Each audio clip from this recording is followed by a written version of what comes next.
Getting your home ready to sell doesn't mean fixing everything. And it certainly doesn't mean spending money just because someone says, you should do this before you put it on the market. No, every home is different. So before you spend your money, I want to understand the property. Think about the buyers we're likely to attract and help you decide which preparation can actually improve the sale. Sometimes that means doing quite a bit. Sometimes the smartest decision is leaving everything exactly as it is. After more than 30 years selling homes, I've learned that preparation isn't really about making a house perfect. It's about making good decisions. That's what I call prepping smart. Before you start spending money getting your home ready to sell, I want you to know what you're dealing with. That's why I often recommend inspections early in the process. The roof, foundation, heating, air conditioning, electrical systems, plumbing, drainage, pests, or other conditions can change the preparation strategy significantly. I'd rather have that information before you commit to a plan. But an inspection doesn't automatically mean you should fix everything it finds.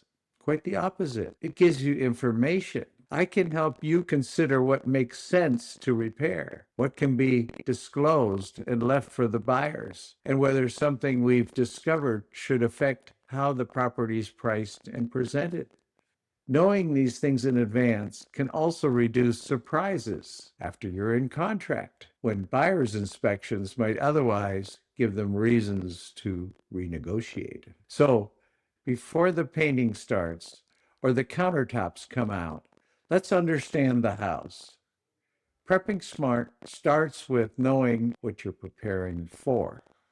Not every home should be prepared for sale the same way. One of the most important decisions you'll make is what kind of property you want to present to the market.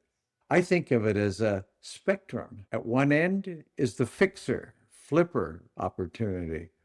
If the likely buyer is going to replace the kitchen, bathrooms, and flooring anyway, why spend your money doing it for them? Next is an as-is home that's still occupied.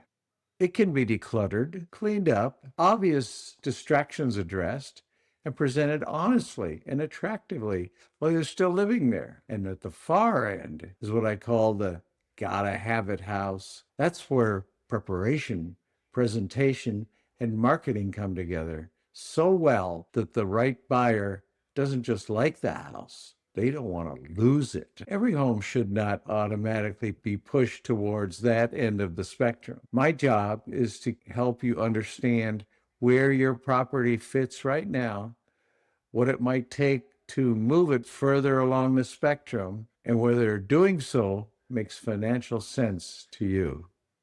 Should you move out before you sell your home? That's not just a staging question. It's a financial decision and a lifestyle decision. A vacant home can give me much more freedom in preparing and marketing the property. Painting, repairs, cleaning, and staging can happen without working around furniture, pets, and meals and everyday life. Showings become easier, and the presentation can be much more controlled. But moving out also has a cost. That may have another house payment. There can be moving and storage expenses, staging costs, and the inconvenience of relocating before you know exactly when your home will sell. And sometimes on occupied homes, they show perfectly well. So I don't begin by telling a seller, you need to move out. I begin with a different question. What do you gain if you do? If I believe better presentation and easier access could materially improve the sales price you can get, I'll explain why. If I don't believe you're likely to get the money and inconvenience back, I'll tell you that too. Then you decide whether moving out makes sense for you. That's preparing smart.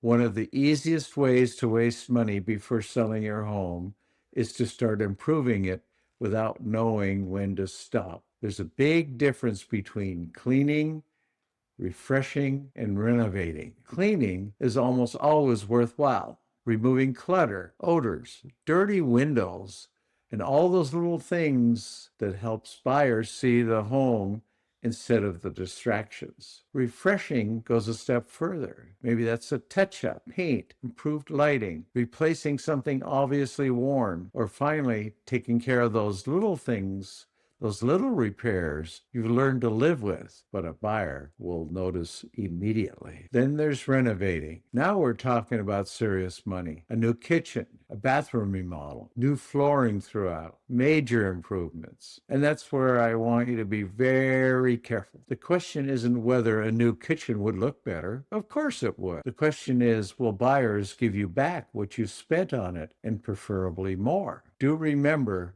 your taste may not be their taste. Sometimes cleaning out and refreshing the property, pricing it appropriately, and letting the next owner make those large decisions makes more sense. I can help you sort through those choices before you start writing checks. We're preparing your home to sell, not remodel it for someone we haven't met yet.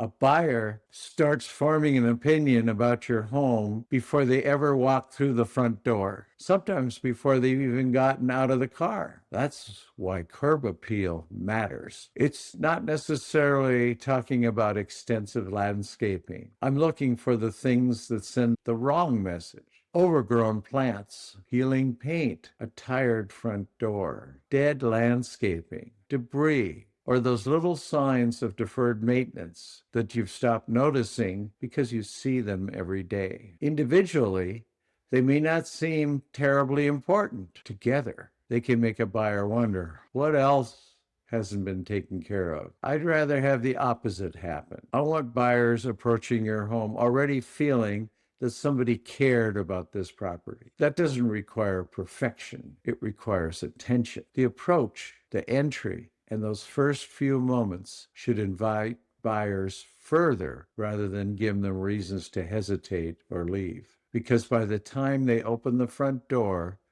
the showing is already well underway. There's a big difference between a buyer saying, I like this house, and saying, I want this house. That's what great preparation can accomplish. The objective isn't to make your home perfect, and it certainly isn't to win a decorating contest. It's to remove the distraction that keeps buyers from seeing what's special about your home, and then present those strengths as effectively as possible. Sometimes professional landscaping and staging help accomplish that. So does professional photography, videography, lighting, and the way the property feels when someone walks through the door. Because buying a home isn't purely a financial decision. People imagine themselves living there. They picture where they'll have coffee in the morning, where friends will gather, where they'll sit outside, or simply what makes them feel like making this their home. That's when a property can stop being just another listing they've looked at. That's when the right buyer starts thinking, I don't want to lose this one. Now imagine more than one buyer feeling that way. That's when preparation can help create something very valuable for you as a seller. Spending more money getting your home ready doesn't automatically produce a higher sale. After more than 30 years in real estate, I've seen sellers spend money where it helped enormously, and I've seen money spent that they're never going to get back. That's why I don't believe in giving every homeowner the same preparation checklist. I want to understand your property and how it can best be presented. Then I can help you identify what deserves attention, what doesn't, and where spending money has a reasonable chance of improving your result. Sometimes the right decision is an inspection. Sometimes it's cleaning, paint, landscaping, or staging. And sometimes the smartest advice I can give you is don't spend any money. It's your home, your money, and ultimately your decision. My job is to bring you the experience and information to help you make that decision intelligently. That's prepping smart. And that's another part of smart selling and keeping more of your equity.